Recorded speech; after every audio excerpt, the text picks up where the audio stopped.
Eu saúdo todos os presentes com a paz do Senhor. Ainda assentados como os irmãos estão, convido-os a abrirem as suas Bíblias. Evangelho de Lucas, capítulo 7. Nós vamos ler a partir do verso de número 11. Lucas, capítulo 7, verso 11 em diante.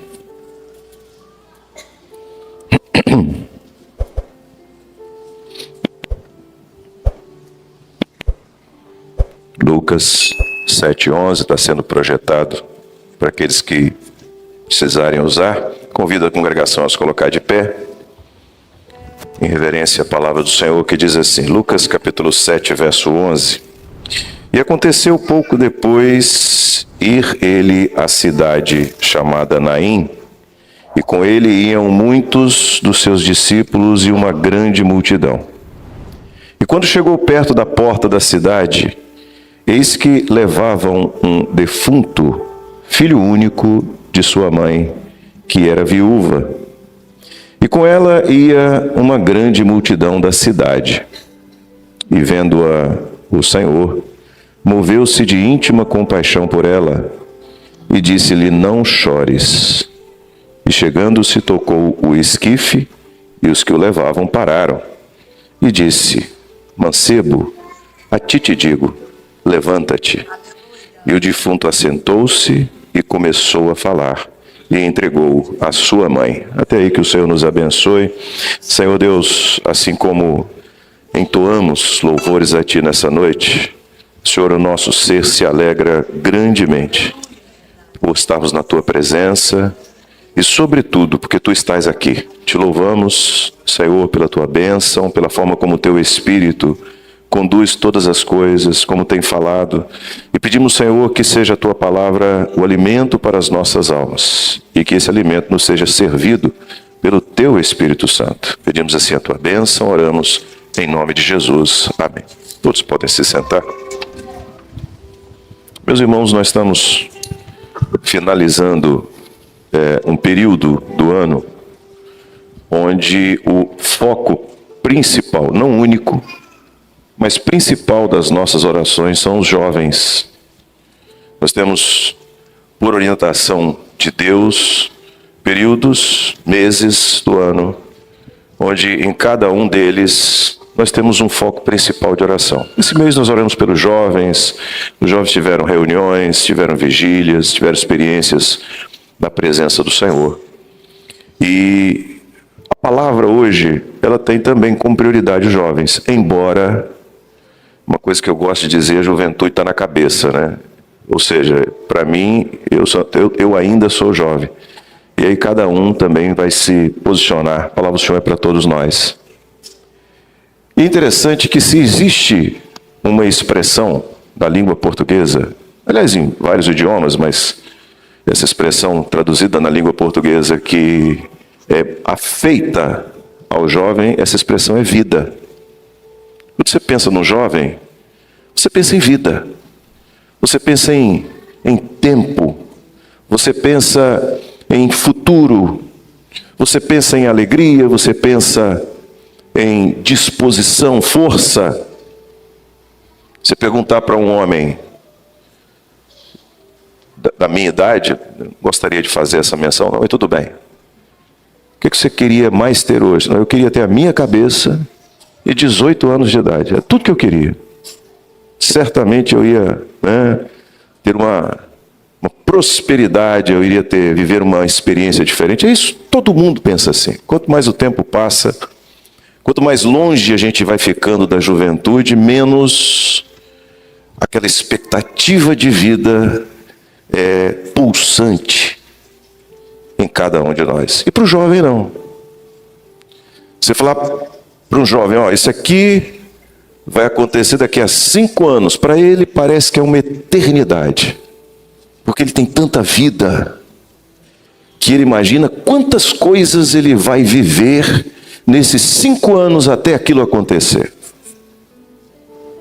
Quando você fala isso para uma pessoa mais madura, né, uma pessoa mais madura, não, 5 anos é um tempo que dá para a gente prever e tal. É isso, jovem é vida, jovem é explosão, jovem é expectativas, descobertas, todas essas expressões encaixam-se dentro dessa única que é vida. E aí a gente lê um texto nessa noite que mostra um jovem morto. Opa, mas por que isso? Que reflexão nós precisamos fazer? O que é que o Espírito Santo quer nos alertar no contexto desta expressão e dessa palavra, dessa experiência, para usar a palavra mais correta, bíblica? Ele quer falar sobre um aspecto na vida de cada um de nós que está acontecendo nessa noite, ou que pode estar acontecendo nessa noite. Nós vemos aqui dois contextos totalmente diferentes, dois cenários diferentes. O cenário de Jesus. Jesus estava no transcurso do seu ministério, e o ministério de Jesus, ele foi repleto de momentos que estão registrados na palavra, que iam entre sermões, mensagens que ele transmitia para a multidão, e milagres que ele realizava. Era assim. Jesus está falando a uma multidão, aí daqui a pouco anoitece. Jesus chama os discípulos assim: o povo está com fome, dá-lhes voz de comer. Senhor, nós nem temos dinheiro para comprar comida para todo mundo, e nem temos como alimentar um grupo estimado, imagine naquela época, em 12 mil pessoas. Como é que vamos fazer? Não tem iFood, não inventaram ainda esse trem. Como é que nós vamos alimentar esse povo? O que tens? O que tendes? Senhor, a gente só tem 5 pães e 2 peixinhos. O que nós temos não é nada. O que eu tenho para vir aqui à frente hoje falar para uma população que está aqui, de pessoas inteligentes, capazes? Não tem nada. O Senhor não tem nada, é pouquinho. Quando Jesus entra, o milagre acontece. Nas mãos de Jesus, o pouquinho vira milagre. O pouquinho do homem vira milagre. Alimentou todo mundo. As pessoas falavam, comentavam, isso era Jesus. Andar com Jesus, e os discípulos viveram isso, era andar de mensagens de salvação em mensagem de salvação, e de milagres em milagres, de bênçãos, de curas, de operações. Esse era o cenário de Jesus. É por isso que havia sempre uma multidão seguindo Jesus. Jesus estava passando por uma cidade chamada Naim. Pode ser que eventualmente exista, me perdoe a ignorância, mas eu acho que é a única vez que o nome dessa cidade aparece na Bíblia. Se for diferente, depois eu corrijo. Não me ocorre agora. Cidade de Naim. Jesus passou por ali. Esse era um cenário. O outro cenário, que também tinha uma multidão, era totalmente diferente. Morte, luto, choro, saudade, dor, interrupção da vida de um jovem. Eu me lembro de um dia que eu tenho na minha memória como o culto mais difícil onde eu preguei. Culto de despedida de um garoto de 10 anos de idade. Que culto difícil. A gente olha e pensa assim: meu Deus, quanta vida que ficou para trás, que se perdeu. Esse é o nosso olhar humano. E esses dois cenários, essas duas histórias, esses dois trajetos, eles se encontram.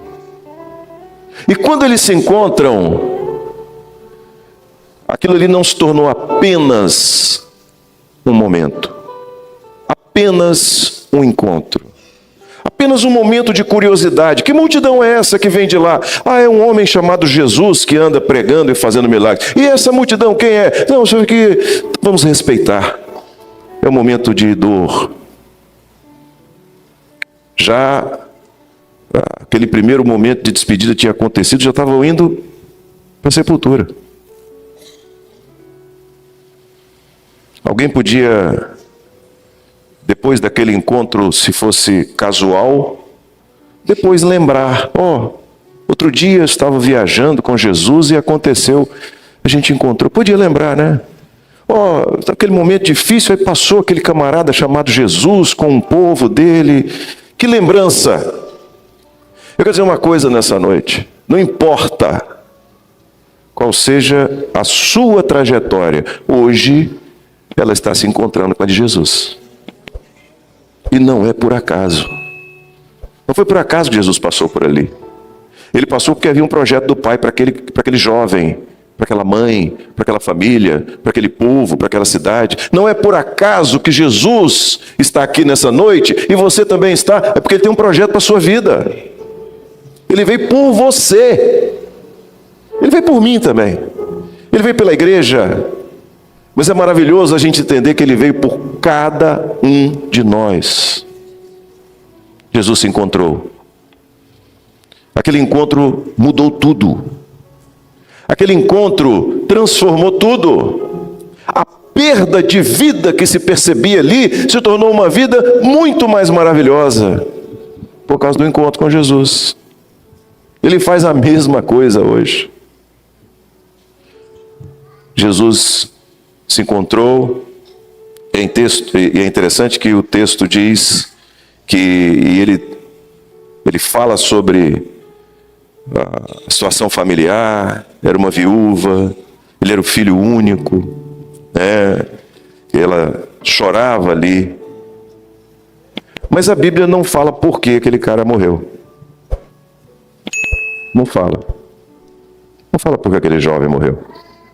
Ele pode ter morrido num acidente. O Senhor me perdoe estar falando tanto nisso aqui, mas é o que o Espírito Santo quer mesmo. Ele quer nos fazer refletir mesmo. Ele pode ter morrido por causa de uma doença. Ele pode ter morrido por muita coisa.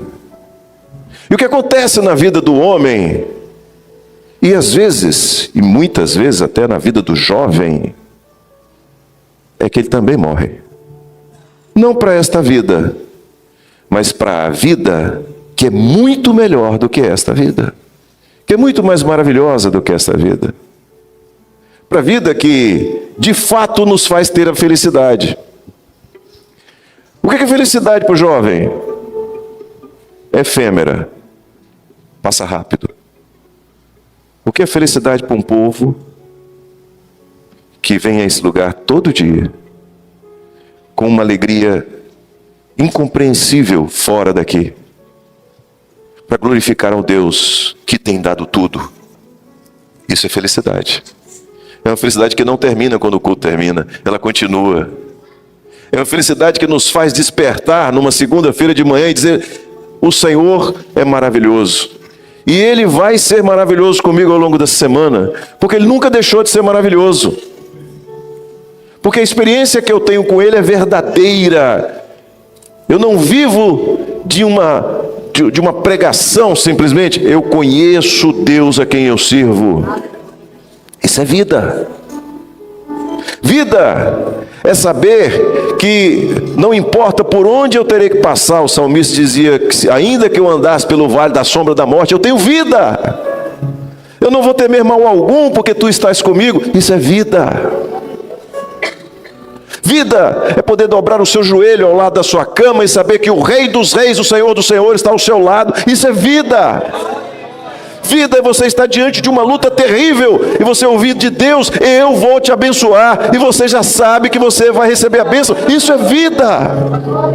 Vida é você saber que o seu futuro, a sua vida profissional, a construção do seu lar, a pessoa que o Senhor tem para você, as coisas que vêm em frente, os filhos, tudo está nas mãos de um Deus que não erra. Isso é vida. Vida não é a festa do próximo final de semana, não é a viagem. Nenhum problema para viajar.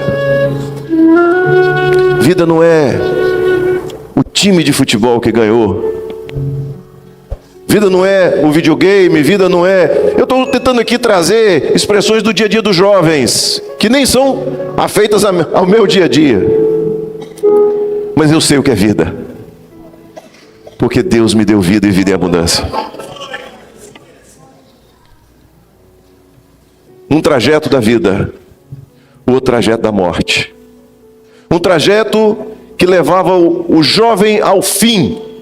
O outro trajeto trazia um novo começo para ele. Numa lógica bem cruel, mas muito objetiva da vida, nós estamos caminhando para o final dela. Eu tenho um tio, hoje ele tem 91 anos de idade. Eu me lembro do aniversário de 83 anos dele. Eu guardei essa data. Tio, parabéns, feliz aniversário. Quantos anos você tem? Ele disse, mais uns 6 ou 7. Isso é vida. Desta vida. Você chega para um servo de Deus, quantos anos você tem? A eternidade inteira. Eu tenho a eternidade inteira pela frente. E mais, sejam quanto forem os meus dias, ou quantos forem os meus dias aqui na terra, eu tenho vida. Vida de verdade. Jesus chega, a Bíblia diz que aquele jovem estava num caixão. Esse caixão estava sendo levado por um grupo de homens. As pessoas é normal, nada diferente do que nós estamos acostumados. Jesus chega e toca aquele conjunto, caixão, sendo levado por homens. O jovem não podia fazer mais nada. Ele não podia decidir mais nada. Ele não podia mudar aquilo que estava acontecendo.